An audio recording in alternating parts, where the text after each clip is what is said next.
What is it about the San Francisco Bay Area? What is it that makes it stand apart from all other areas of the country? What makes this place so special to so many people? Some make the assertion that it's the beautiful collision of natural and man-made marvels. Others might say it's the incredible racial diversity. However, some would fervently claim that it's the colloquial speech patterns that make living in the Bay Area so exceptional. This is an account of where Norcal slang terms and phrases come from, who uses them, and how they are applied to the English language.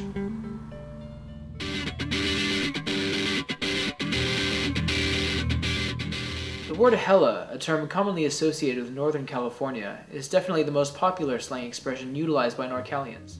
I think the term hella comes from Friends. Shit. Wait, start over. Hella's the ultimate word, first of all. It came from high school.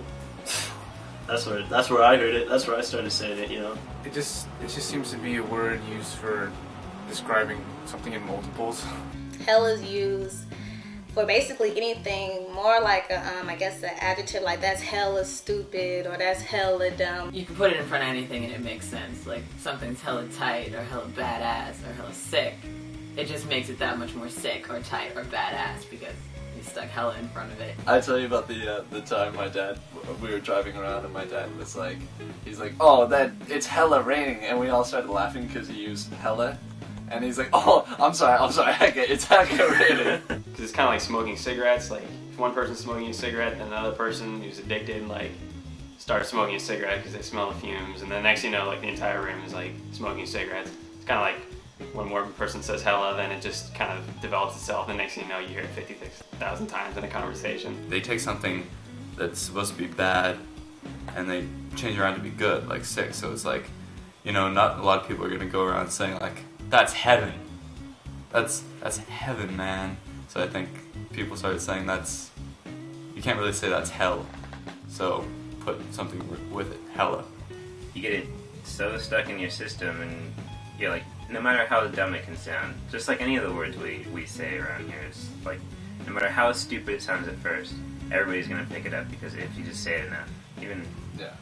I mean, and then you can't stop saying it ever. According to UrbanDictionary.com, hella originated on the streets of San Francisco in the Hunters Point neighborhood.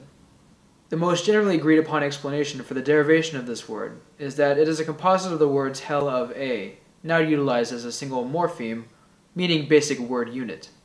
Hella is only used in the Bay Area because the world is slow to catch on.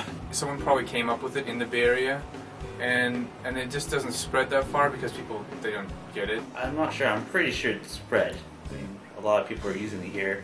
A lot of people travel and start saying it because it's like everyday slang now. I know, it's the only place where we have this weather, except also in South Africa and in parts of Australia, but I don't know what the fuck they say there. And you know, I'm sure down in Southern California or even like other states, like Washington or something, or you know, just anywhere, they have their own slang, they have their own terms. I can't stop using it. I guess it's just part of growing up here in Marin County is that you have to say hella. Everyone's too stupid to use it, I guess. Those are some good ideas, guys. But let's hear from the authority on the subject, San Francisco State student Zach Alexander.